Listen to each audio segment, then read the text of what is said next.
नमस्कार, मी शब्दयोद्धा सागर. ती माझी मुलगी नसती तर मी तिच्याशी लग्न केलं असतं. हे वाक्य ऐकून तुम्हाला धक्का बसला असेल. पण बोलणारा माणूस हे अगदी सहज बोलून गेलाय. हे वाक्य आहे बॉलिवूडमधील आघाडीचे चित्रपट दिग्दर्शक महेश भट यांचं. प्रेम, नातेसंबंध, वेदना आणि मुक्ती या विषयांचा शोध घेण्यासाठी ओळखले जाणारे महेश भट यांचे चित्रपट बहुतेकदा समाजाचा आरसा बनतात. पण ते त्यांच्या चित्रपटांपेक्षा जास्तही त्यांच्या वैयक्तिक आयुष्यामुळे आणि खळबळजनक विधानांमुळे चर्चेत राहतात. जितके बोल्ड आणि बिंदास त्यांचे चित्रपट असतात, तितकेच बोल्ड आणि बिंदास त्यांचे विचारही आहेत. पण याच महेश भटांवर अनेक अभिनेत्रींचं शोषण करण्याचे आरोपही आहेत. खरंच महेश भट अभिनेत्रींचं शोषण करतात का? त्या कोणकोणत्या अभिनेत्री आहेत ज्यांनी हे आरोप केलेत आणि त्यांच्या आरोपांमध्ये कितपत सत्यता आहे, याचाच डिटेल आढावा आज घेऊयात. म्हणून हा व्हिडिओ शेवटपर्यंत पहा आणि ऑफिशियल बापला सबस्क्राईब करायला विसरू नका. मंडळी, महेश भट आणि त्यांची मुलगी पूजा भट यांनी एका मॅगझिनच्या कव्हर पेजसाठी लिप लॉक केला आणि तो फोटो मॅगझिनच्या कव्हरवर छापला गेला. महेश भट आणि पूजा भट या बाप बेटीच्या या फोटोने संपूर्ण भारतात खळबळ उडवली होती. त्यामुळे मोठा वाद निर्माण झाला होता. या वादावर महेश भटांनी पत्रकार परिषद घेतली. त्या पत्रकार परिषदेत महेश भटांनी असं काही म्हटलं की त्यामुळे वाद कमी होण्याऐवजी अधिक उसळला. महेश भट म्हणाले होते, अगर पूजा मेरी बेटी ना होती तो मैं उससे शादी कर लेता. त्यांच्या या विधानानंतर त्यांना जीवे मारण्याच्या धमक्या सुद्धा दिल्या गेल्या. तो काळ जरी निघून गेला असला तरी महेश भट पुन्हा चर्चेत आले. आणि चर्चा कसली, तर महेश भट नवनवीन अभिनेत्रींचं शोषण करतात असे आरोप त्यांच्यावर लावले गेले.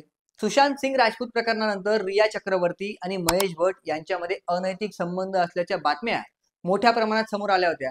त्यात कितपत सत्यता होती हे फक्त बातम्या देणाऱ्या वृत्तसंस्थांनाच ठाऊक. पण महेश भट अशा वादांमध्ये नेहमी अडकतात. त्यांच्या अफेअर्समुळेही ते चर्चेत राहतात.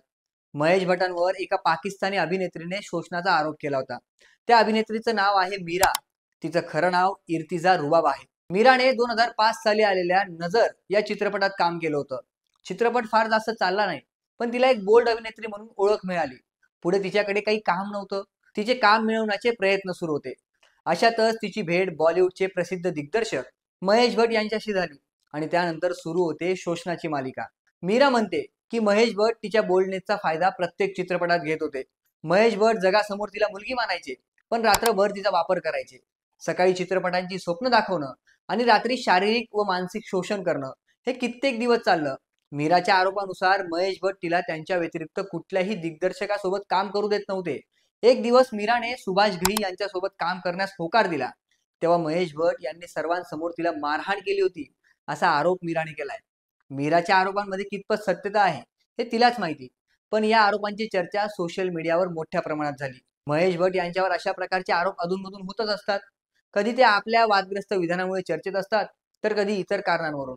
पण महेश भट यांच्यावर मीराने केलेले आरोप गंभीर आहेत, कारण त्यामुळे मीराचं करिअर बर्बाद झालंय असं मीरा म्हणते.